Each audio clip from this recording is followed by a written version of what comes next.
We want to welcome everybody to another episode of Truth Seekers with Coach Nick and Coach Josh. We have Stephanie joining us today. Very excited to engage her. She's got a lot of exciting endeavors going on that we want to dive a little bit deeper, get to know her a little bit, and have her share her story. So first want to just let everybody know where you can find us on proadvisorcoach.com, obviously wherever you watch podcasts, on our YouTube channel, Truth Seekers, hashtag Truth Seekers, and also on Apple Podcasts, Truth Seekers with Josh and Nick. All right, Stephanie, how is everything going today? Let's start with that. It's going great. Yeah, having an easy day. So nothing too exciting. An easy day. I love that. Well, that's kind of surprising since the last time we talked, you have so much going on. Why don't you touch upon all the things that are going on in your world right now? Yeah, I have a lot going on, but that doesn't mean it can't be easy. The last year's been really interesting. I kind of dove from corporate America into doing my own thing.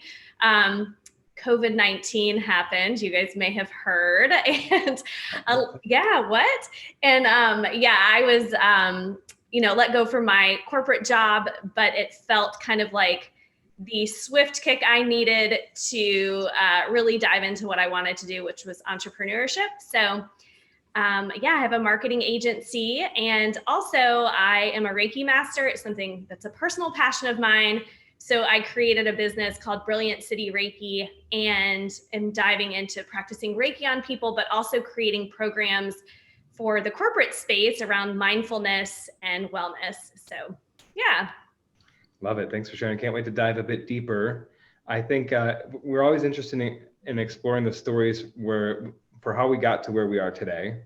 And it sounds like maybe this one wasn't so much in your control, but I like the way you framed it, that this is what I needed. I was kind of feeling this way anyway. So maybe talk a little bit about that if you could. Yeah, it's interesting. In 2012, I actually left a corporate job when I worked at Turner Broadcasting to do my own thing, because just the politics and navigating all that culture was just a little too much for me. And I knew it was kind of getting toxic. So I left to do my own thing. And I did freelance marketing.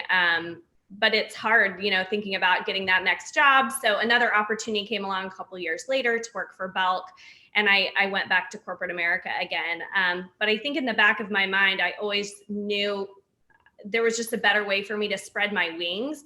Sometimes it can feel like being in that space that you can only go so far, do so many things based on the parameters of where you're at. So I was always exploring on what to do next. And so when this happened, I figured it was just meant to be. So. Yeah, we want to use what's around us. And like you said, like how we started off this conversation, what if it were easy, right? Let it be easy. Yeah.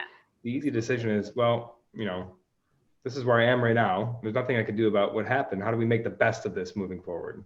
Exactly. Oh my gosh, that's such a great point. Yeah. You're always where you are. So how do you blow it out? Make it the best, like make other people jealous of where you're at and how you've made it better. So yeah. You're always where you are. Yeah, absolutely. I mean, yeah, you can't do much about it. So you may as well use what you got and where you're at and do the best with it you can. So yeah. It reminds me, it's not the events of our lives that define us, it's our perspective of those things. And so you get to choose. What do you want to choose? Do you want to choose it to be something that hurts you or pushes you down emotionally? Or do you want to choose it to be something which is the catalyst for something amazing? That's always a choice. We get to choose. Isn't that cool? Exactly. And our perspective matters, because you could look at a situation you're in and say, oh my gosh, I just lost my job. I'm in the middle of a pandemic. This is a nightmare. Or you could say, okay, this is the space and time I needed to get into a little bit of a different frame of mind, to get into a little bit of a different energy so I can start off fresh and figure out what I really want to do. I feel like that transition happens pretty quickly. You have a data. My mom would always be like, be sad about it for a day and then let's move on. So. Yeah, you're entitled to your time period, right? To Exactly. lament or to mourn or whatever needs to happen for you to get to the other side of that. Right. And sometimes that's the best thing we can do too, is sit with those negative feelings for a little bit, because then they have to change by nature. They have to become something different. And, it's different for different people. I think if we block out some of that negative stuff, then it just is this looming cloud over our heads until we actually deal with it. So, and I think COVID was that for so many people, right? Just a forced slowdown of what's, getting back to what's important to us and what matters the most and how we could best spend our time. I think it was a blessing for a lot of people in disguise at first, but it's become clearer over time. Exactly. I totally agree. So how about this? Maybe touch upon some next steps, like where are your companies going? It sounds like you got, two exciting things going on. So what's the vision for each one of them, if you will? Yeah, it's interesting. So with the marketing business, I'd actually connected with a couple guys that were my marketing agency when I was on the corporate side. And the timing just ended up being perfect. Literally, I think I called just to catch up with one of them a little bit after my furlough. And he's like, we've got this project. We need somebody with a social media mind. And so we ended up pitching it and winning it. And from there, we just work really well together. So we're like, let's go get more business. Let's see what else is out there for us. And we've had a lot of luck with that. So right now we're kind of into our first year, or finishing, I guess, on the precipice of our second year, I guess, and starting to see more business flow. So thinking about how to structure our company and how to give ourselves a little bit more of a firm process, and who we want to go after and how that works. So that's the marketing business. It feels like that's what I've been doing for 20 years. So it's flowing so much more easily because I think it's just, I have muscle memory for it. It comes naturally to me. But it's interesting because I want to take a minute too to look back and say, okay, wow, you're actually doing this. Like, give yourself a pat on the back. It's been a hard year, and you kept your head above water and got something really cool going. So taking a minute to just appreciate, like, that we've got a couple really great clients under our belt and that kind of thing. Yeah. And then as far as the Reiki, it was really interesting because I got attuned to Reiki Master in January of 2020. And my teacher, her name is Allison Polito, and she practiced Reiki out of Noda Yoga, but has many, many years of experience. And she had actually gotten in a meditation that she needed to attune me, and I think there was 5 other people before January of 2020. And she's like, I don't know why, but you guys got to learn the 3rd level. And I'm like, oh, that's interesting. I wonder why. I wonder what's going on. And then when all of this stuff went down, it just felt like I was to be learning those gifts for a reason that maybe were going to coincide with what's going on in our world, right? Like, the entire world changed. Mm-hmm. And not to say that, like, I have these gifts to help the whole world, but like the people around me, like, how can you share some of those learnings of Reiki and whatnot to help other people navigate what was going on. So when all of that went down and I got furloughed, I started Brilliant City Reiki because I figured, okay, this is all just interesting timing. I must need to do something with this Reiki gift. So yeah, I started practicing Reiki on people, but also for me, I really wanted to translate that into help people navigate corporate America and mainstream culture and all these shoulds and hows and these boxes that we feel like we have to fit in, and help them maybe shift their mindset to really be able to share their own gifts or listen to their own highest wisdom, or their own really wonderful perspective that maybe they're shutting out because of all the noise around them. So so I've been doing some corporate programs through a corporate learning app, but that's moving a little bit slower, and just we'll see where it goes. Yeah. I have questions and opportunity to dive in deeper here, but for those listeners who might not know what that is, so Reiki is it's Reiki, is that right? And yes. If you could maybe describe what that is to you, or what that means. Yeah. So Reiki is a form of energy healing. And the idea is that the person who is attuned to practice Reiki is really a channel of energy for the recipient. So in a traditional practice, someone might come in almost as in a massage, lay down on a table, and the Reiki practitioner is going to put hands over different areas of their body. You actually don't touch their body. And they are going to be a channel to kind of feel into where you might have stuck energy within your being. So when we live our lives, we go through different experiences, and oftentimes we keep those stuck in our physical being, whether it's trauma or grief, even little things we experience that we might not think is a really big deal can get caught up. So I can kind of feel where that is and help move that through. So that's kind of the traditional Reiki practice, but people who are attuned to Reiki use it in all different kinds of ways. Some people might practice in that traditional sense. I know a lot of artists who are attuned to Reiki who share that energy and gift through painting murals and creating art.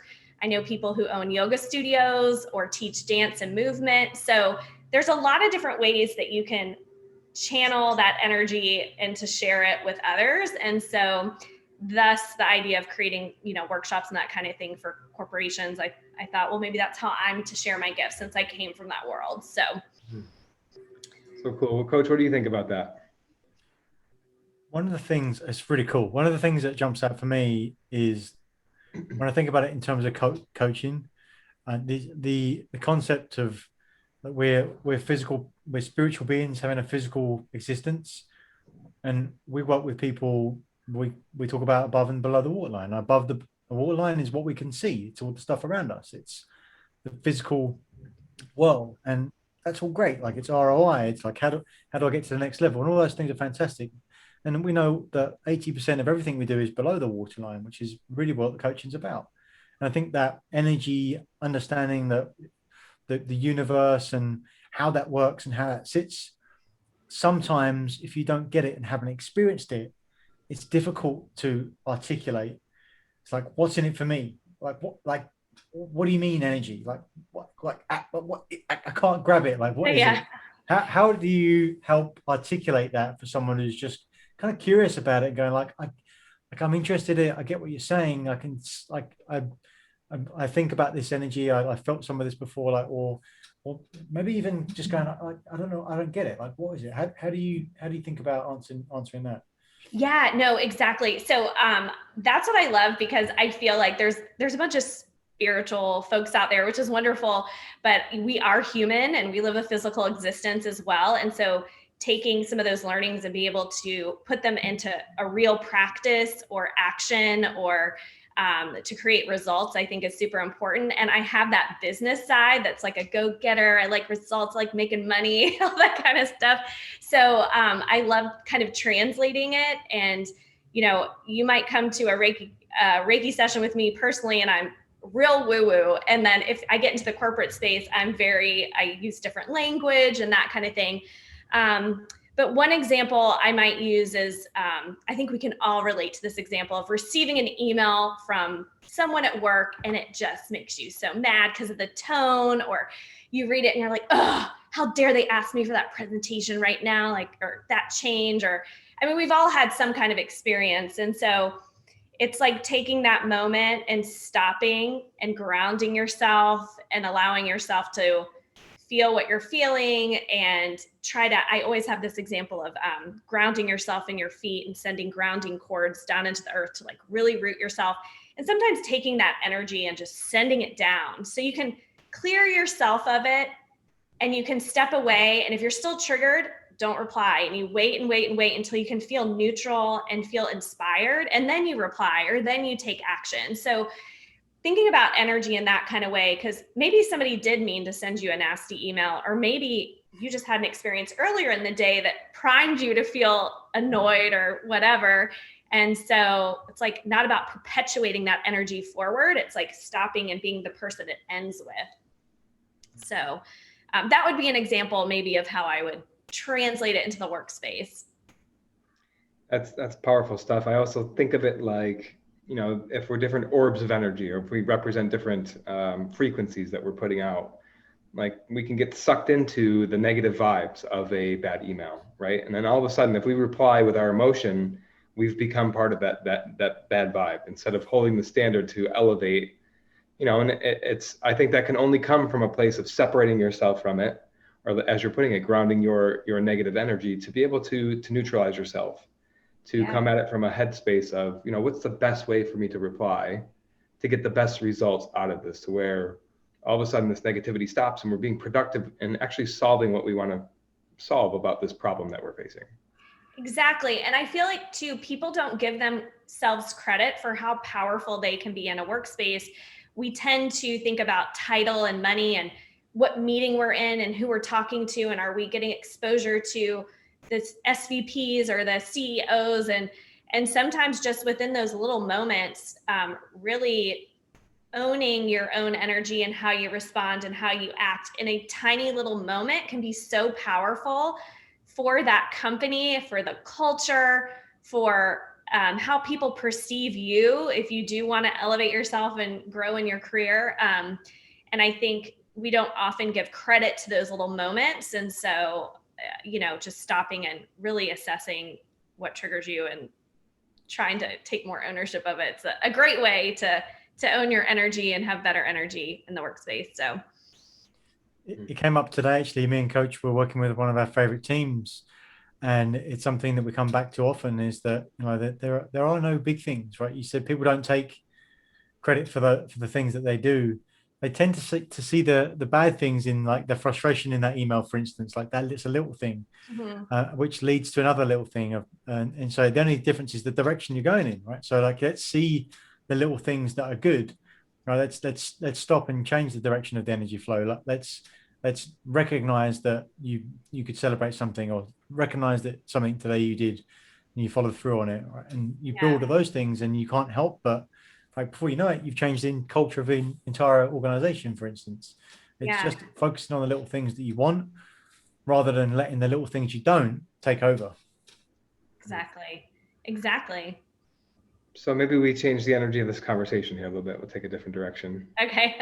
It's somewhat related, but I'm wondering what the future is, because I think, so to Coach Nick's point, if we take it at face value that we are spiritual beings in this physical existence, this physical experience, I think it's just a level of awareness. So Stephanie, you mentioned earlier, like, spiritual people. Now, maybe that's just people who have figured it out and are in tune with that, it's everything. It's mind, body, spirit. It's a full triumvirate of those three things. It's a balance.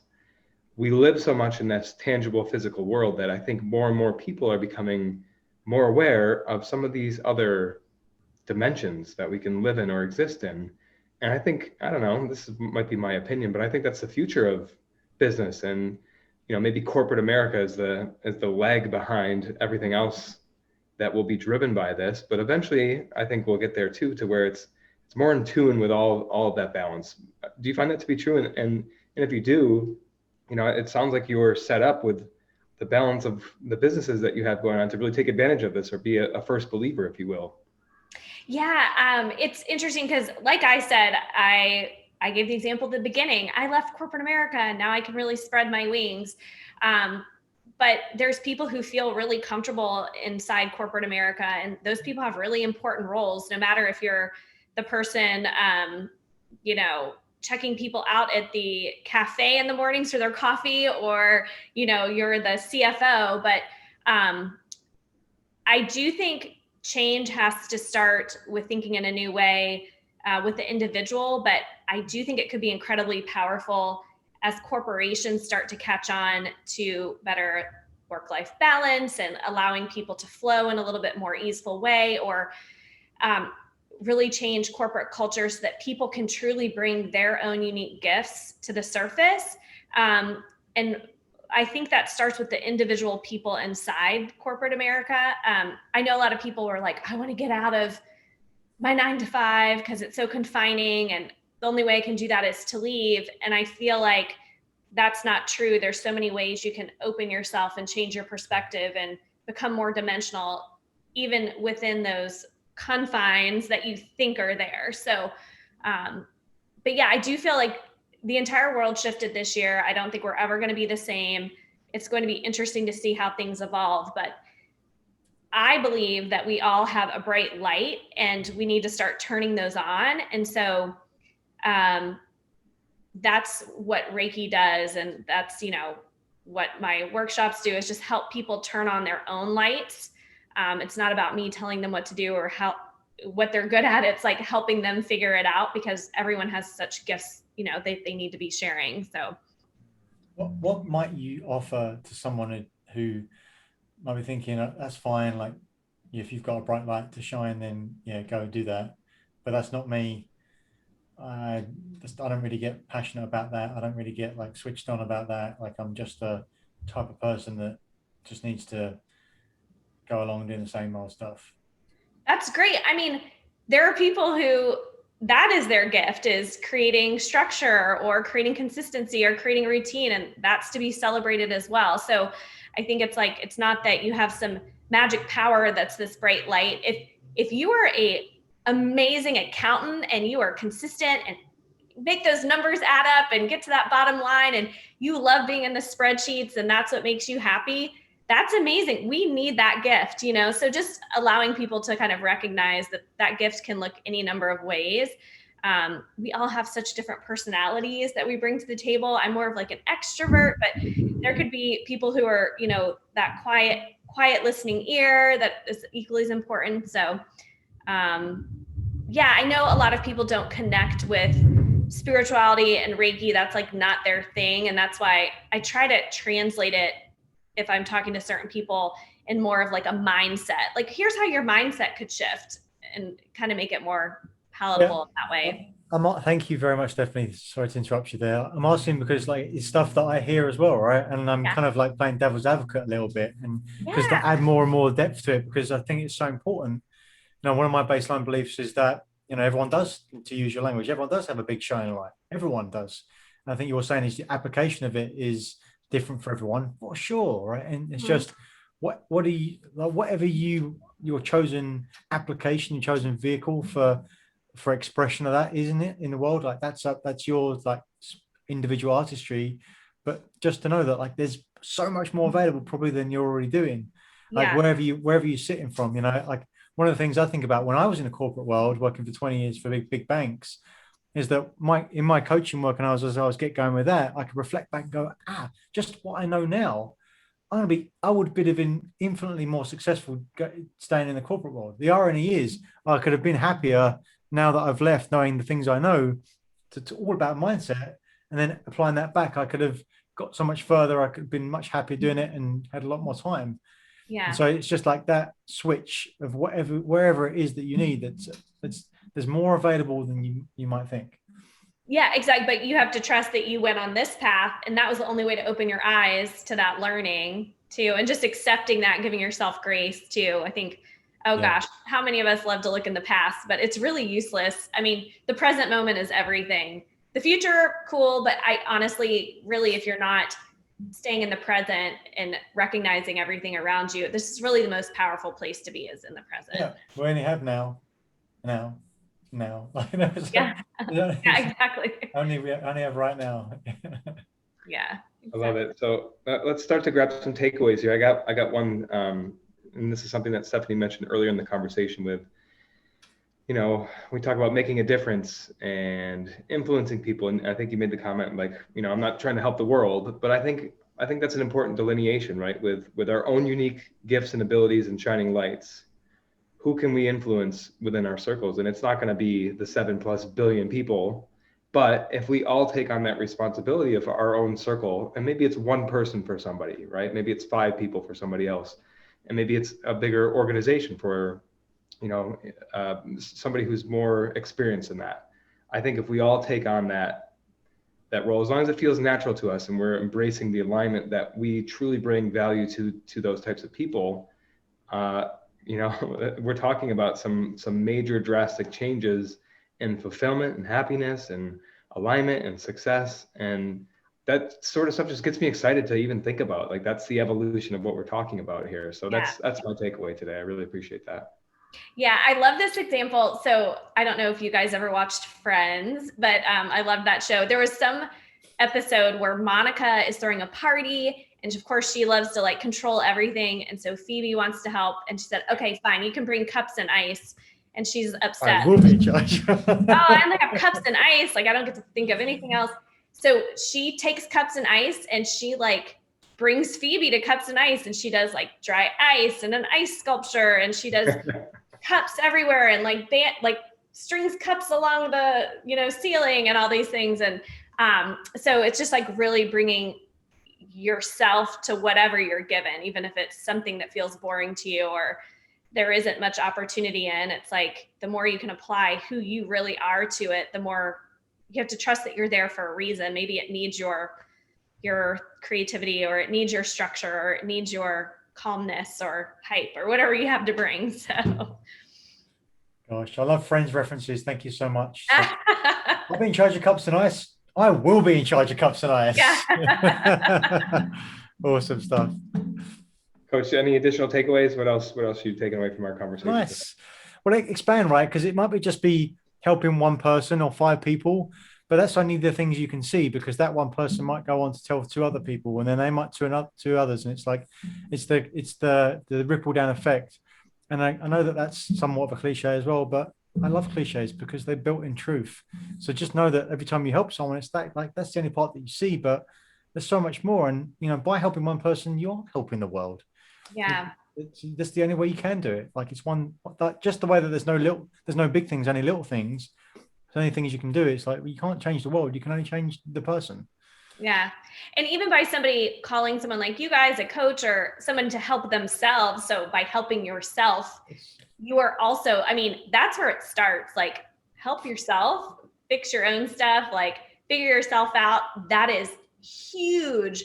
And then those opportunities to, affect others will come to you too. So I think people taking a step like calling a coach like you guys is so amazing. So. Mm-hmm. And we challenge our viewers and our listeners to go find your own cups of ice. What are your cups of ice out there? Yeah, exactly. I will be in charge of cups of ice. Stephanie, we really appreciate you joining us today. I think this is such a cool conversation. Just give you a chance to tell us more about your business, where we can find you. Are you on social media? What's some websites maybe we can check you out? Yeah, I have a website, brilliantcityreiki.com. And then I also have an Instagram handle, Brilliant City Reiki, with underscores underneath each of the words. So yeah, I do some posting on there of just things to think about and inspirations, and more about my offerings on my website. Awesome. Well, thank you for inspiring our conversation today. We really appreciate it. Yeah, this is fun. Thanks, guys. Absolutely. Take care. Thank you.